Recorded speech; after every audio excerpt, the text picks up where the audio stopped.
Oh, in Opticam for SolidWorks 2025, the option to work with configurations has been updated.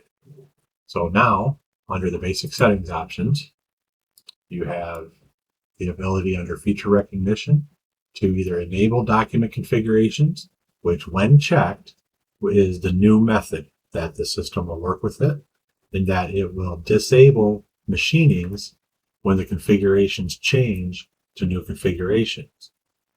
If the box is left unchecked, it will function similar to the way that most users, if they've been using configurations, should understand how they're being used, with a few updates.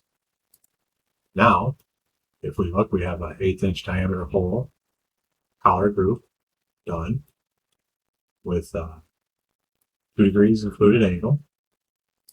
We go to our number 1/4 inch, full size changes, machining automatically updates.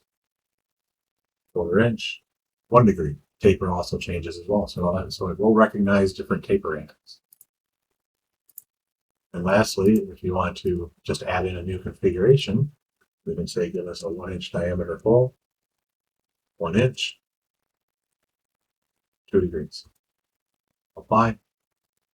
And simply like that, a new configuration is added and the machine is automatically updated. If you have any questions on how this works, please contact our support staff or our sales staff if you're interested in purchasing the product. Thank you and have a good day.